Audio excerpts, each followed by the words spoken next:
Лекциянын темасы граждандык согуш жана совет бийлигинин чыңдалышы. Жеңилген буржуазия, жеңилген помещиктер албетте бийликти оңой менен эле советтердин колуна, пролетариаттын колуна өткөрүп бергилери келген эмес. Анын үстүнө Россияда биринчи жолу адамзат тарыхында социалисттик революция жеңип отурат. Социалисттик мамлекет түзүлүп атат.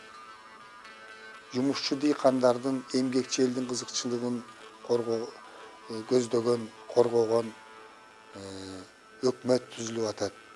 Муну чет жакадагы күчтүү капиталисттик мамлекеттер дагы Англия, Франция, Америка Кошмо Штаттары, Япония каалаган эмес.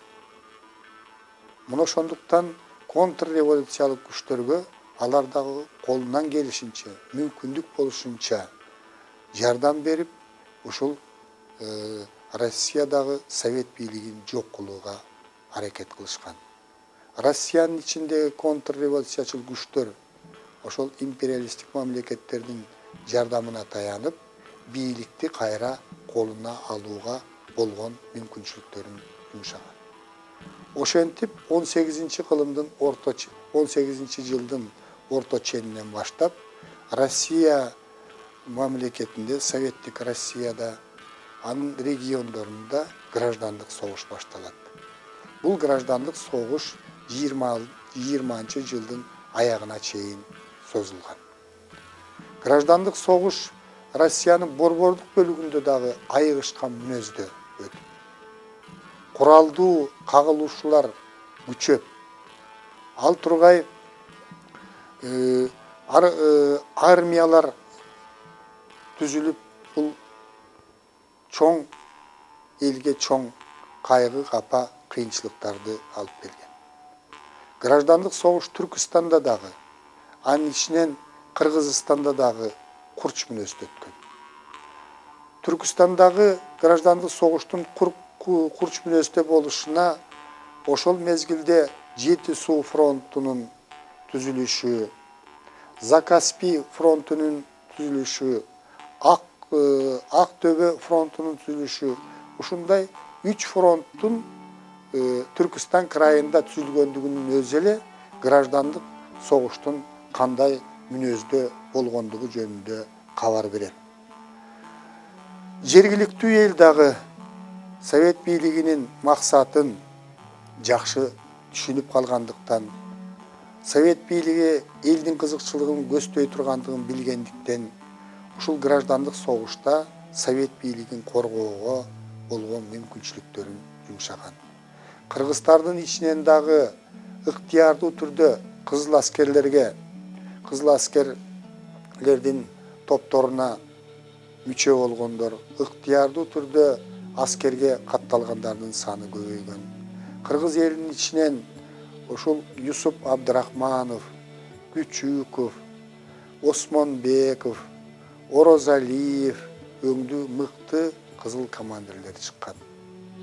Белгилүү адамдардын ичинен Саякбай Каралаев, Касмалы Баялинов өңдүү кийин белгилүү адамдар, белгилүү манасчы, белгилүү жазуучу болгон адамдар дагы өз ыктыяры менен Кызыл армиянын катарында кызмат өтөшкөн. 1918-жылы Бишкекте 250 адамдан турган кызыл аскерлердин тобу түзүлүп, алар Жети суу фронтуна жөнөтүлгөн.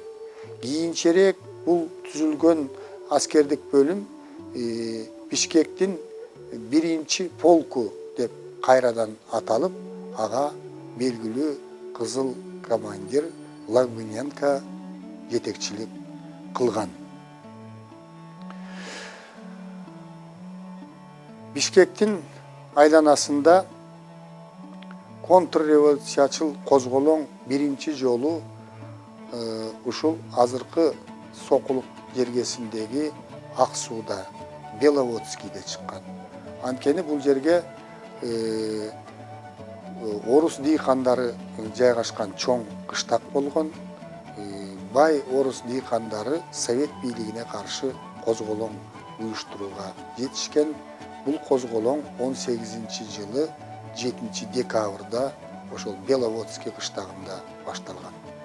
Беловодскийдеги совет бийлигинин өкүлдөрүн камакка алышып, ал жердеги совет бийлигин жоюп, нааразы болгон дыйкандардын коштоосу менен алар 14-декабрда Бишкек шаарын басып алууга аттанган.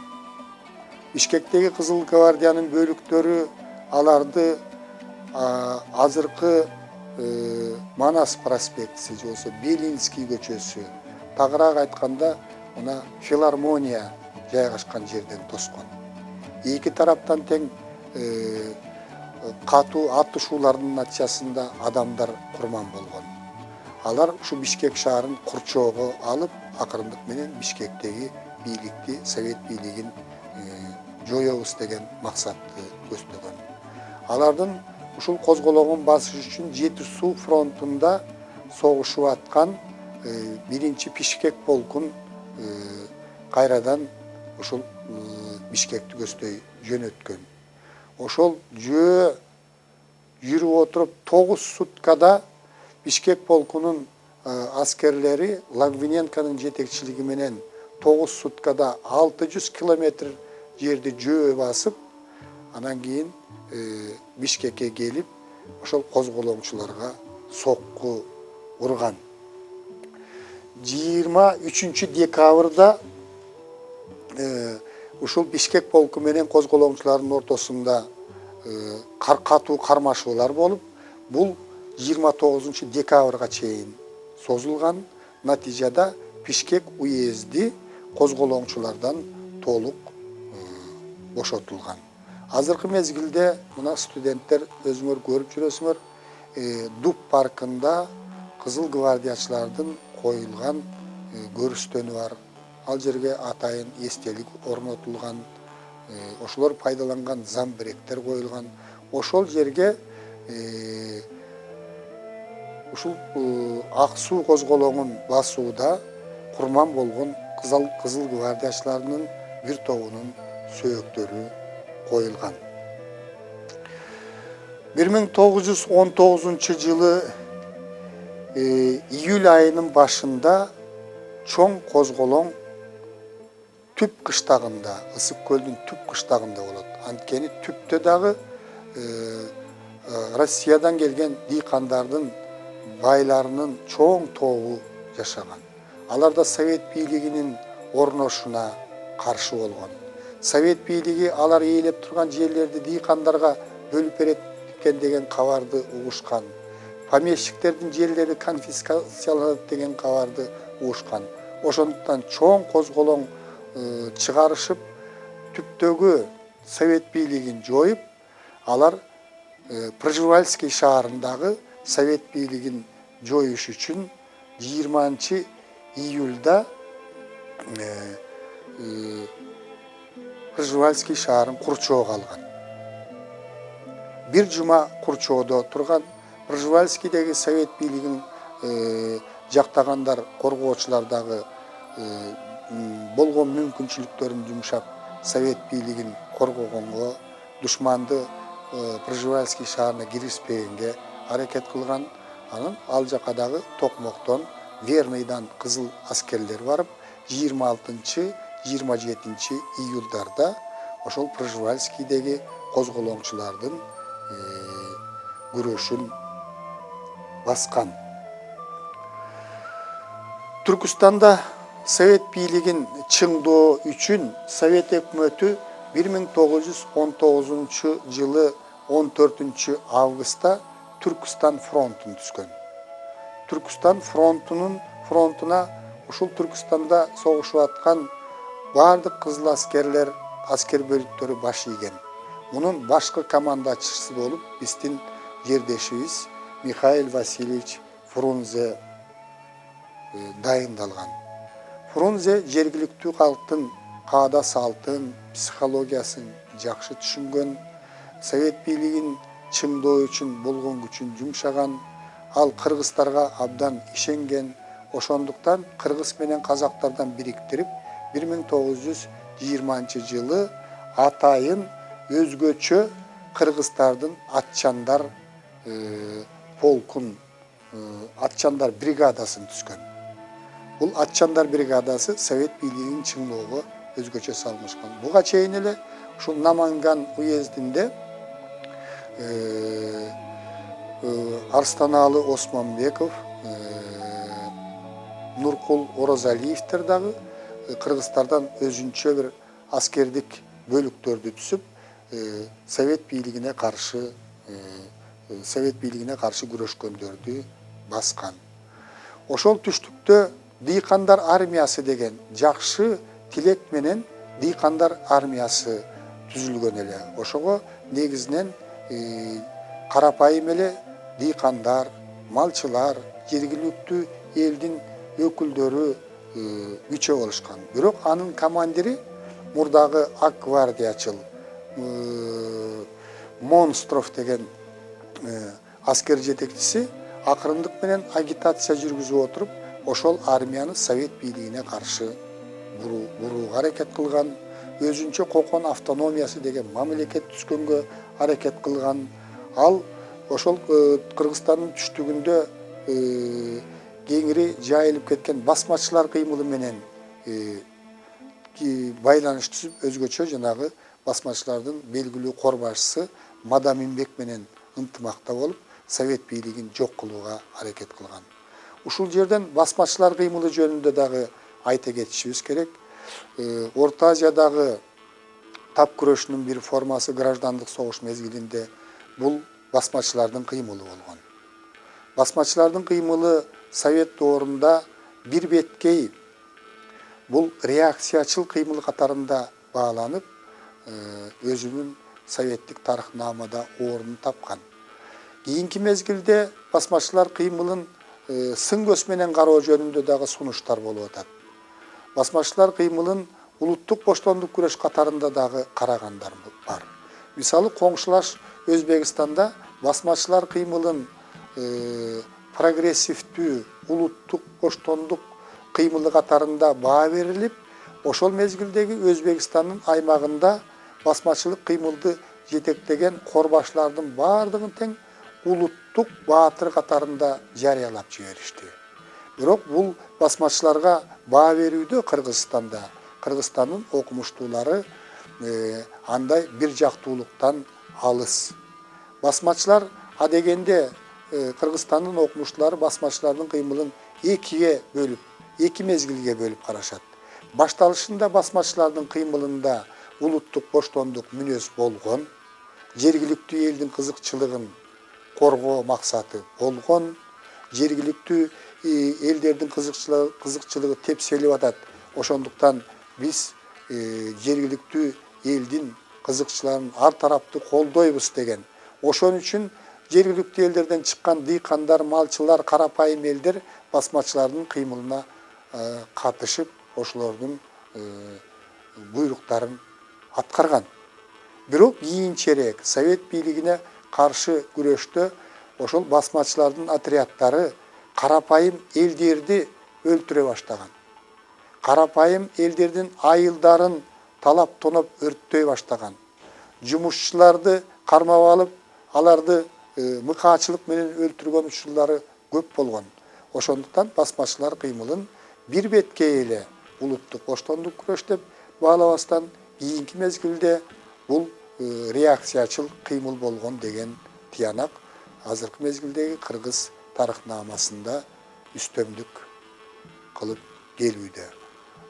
Муну ошол мезгилде өзгөчө 20-жылдардын экинчи жарымында басмачылар кыймылын элдин колдобой калгандыгы дагы далил. Басмачылар кыймылы тоо таштын арасына жашынып, кийинчерээк ушул 21-жылдары, 22-жылдары деле чыга калып, акыры 24-жылдарга чейин созулган. Басмачылар кыймылын мына жогоруда биз белгилеп кеттик. Мадаминбек, Көршермет, Мойдун, Аман Палван өңдүү бир катар корбашчылар жетектеген. Мына 1920-жылы Совет бийлигин чыңдоо үчүн 7 майда Михаил Васильевич Фрунзе Түркістан боюнча биринчи жолу аскерге мобилизациялоо жүргүзөт. 19 жаштан 35 жаштагы адамдар кызыл аскерге кызмат кылсын деп биринчи жолу аскерге чакыруу жүргүзгөн. Бул иш Кыргызстанда өтө ийгиликтүү жүзөгө ашырылган. Муну ушундан дагы ушул Кыргызстанда Совет бийлигин жергиликтүү эл жакшы колдогондугун көрөбүз. 1920-жылы ушул чет жакадагы качкан контрреволюциячыл күчтөр Совет бийлигине каршы акыркы аракеттерди жасап, Совет бийлигин кулатууга аракет жасап көрүшкөн. 1920-жылы ноябрда ат башыда козголоң чыгат. Мында ошол Ферганадан качкан Криянов баягы армиянын, дыйкандар армиясынын жетекчиси Бондарев деген көпөс болгон, ошол нарында жашаган. Мына ошолор Совет бийлигине каршы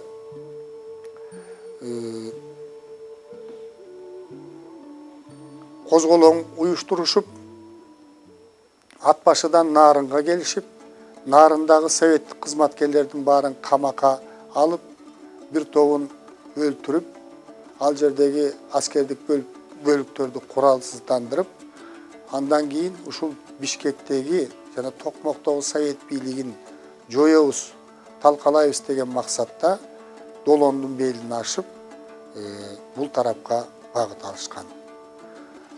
Токмоктон, Бишкектен чыккан Кызыл армиянын бөлүктөрү аларды 16 ноябрда Кочкордон тоскон.